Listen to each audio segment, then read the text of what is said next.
आता आपल्या आवडत्या मालिकेचे संपूर्ण भाग मालिका प्रसारित झाल्यानंतर लगेचच पाहू शकता फक्त सन नेक्स्ट वर. भारतातील प्रेक्षकांसाठी मोफत सेवा. बघा आणि मग दागिन्याचं काम आजच करून टाकूया असं काहीतरी ऐकलं मी. अच्छा, सईला काय वाटलं? ती देवांसाठी दागिने घेऊन माझं तोंड गप्प करेल, तिच्या घरच्यांच्या समोर माझा अपमान करू शकेल असं वाटतंय का तिला? ठीक, येऊ दे. नाही सई आणि त्या तिच्या घरच्यांना त्यांची जागा दाखवली ना तर नाव नाही लावणार भैरवी.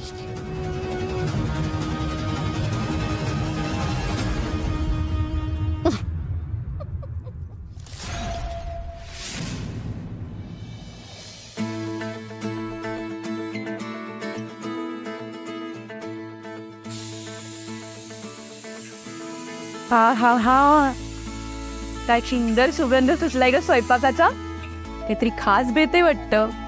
आज काय विशेष?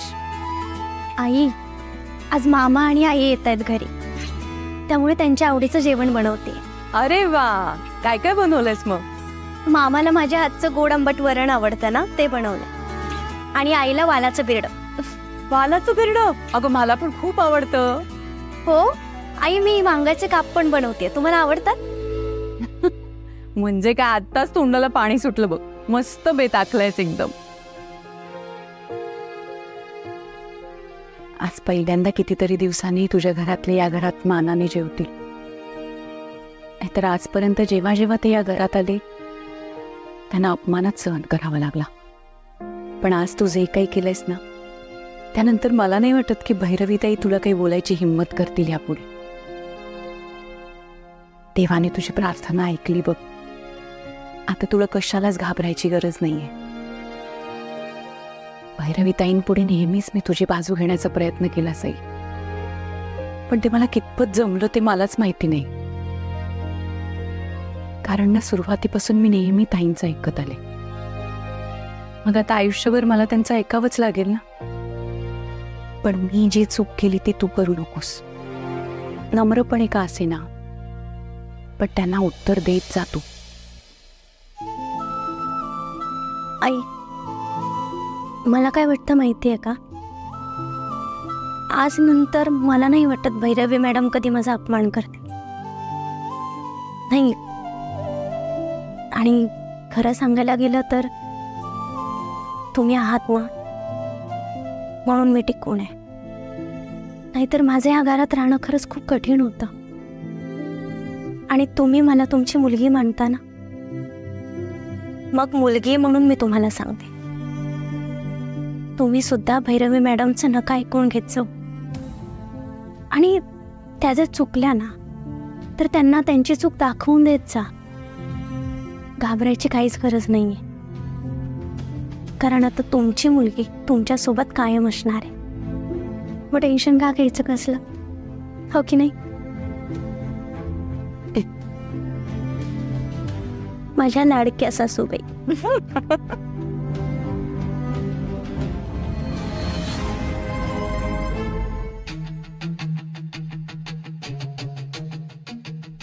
हॅलो. हॅलो भैरवी मॅडम, कशा आहात तुम्ही? I am good. मला कळलं तुम्ही आमच्या घरी येणार आहात. हो मॅडम, सई मॅडमचा कॉल आला होता. ओ, सो आता तुम्ही सई मॅडमच्या ऑर्डर्स फॉलो करायला लागलेत तर? नाही मॅडम, म्हणजे तसं नाही ते. ओके ओके, इतकं टेन्शन घेऊ नका. मी गंमत करत होते. आफ्टर ऑल सई ही जहागीरदारांची सून आहे, त्यामुळे तिचं म्हणणं तर ऐकायलाच हवं तुम्ही, नाही का? येस मॅडम, तुमच्याकडे यायचीच तयारी करत होतो. आमचं लेटेस्ट कलेक्शन तुम्हाला दाखवतो, तुम्हाला एवढं आवडेल ते. बरं, आय होप तुम्हाला माहिती असेल की ही ज्वेलरी शॉपिंग कोणत्या ओकेजनसाठी आहे? माझ्या मुलाचं, म्हणजेच देवांश जहागीरदारचा बर्थडे आहे आणि त्यासाठी ज्वेलरीची शॉपिंग होणार आहे. Okay okay madam. कारण देवांश त्याच्या बर्थडेच्या दिवशी एक्सक्लुझिव्ह आणि एक्सपेन्सिव्ह ज्वेलरी घालणार आहे. त्यामुळे तुमच्या कलेक्शनमधून सगळ्यात बेस्ट एक्सक्लुझिव्ह आणि एक्सपेन्सिव्ह ज्वेलरीज इथे आली पाहिजे. Okay. Yes madam, as you wish. Great. See you soon. Okay.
Welcome.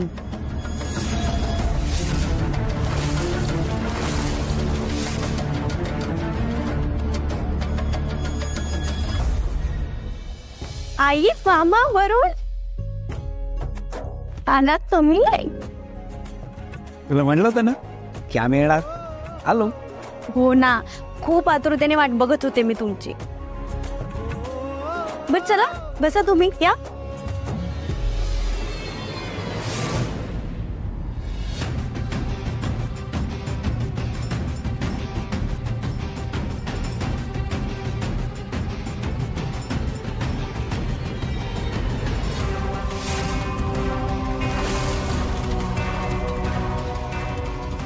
Sai बाळा, कशी आहेस तू? हिला काय धाड भरली आहे? तिथे तुमच्याकडे जेवायचे वांदे होते तिथे. इथे दिवसातून 3-4 वेळा मस्त गिळायला मिळतं हिला. ऐशो आरामाचं आयुष्य जगते तुमची मुलगी. हो ना ग?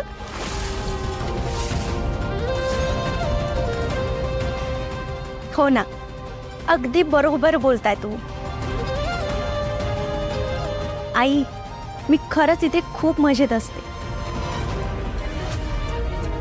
माझ्या आईने संस्कारच तसे केलेत ना माझ्यावर. ती नेहमी म्हणते परिस्थिती कशी पण असू दे, जुळवून घेता आलं पाहिजे. आणि तेच तर करते ना मी, त्यामुळे मजेत.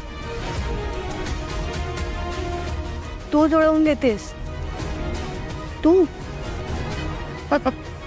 इथे ना आम्ही तुझ्याबरोबर ॲडजस्ट करतोय, तुझ्यासारख्या मिडल क्लास मुलीबरोबर.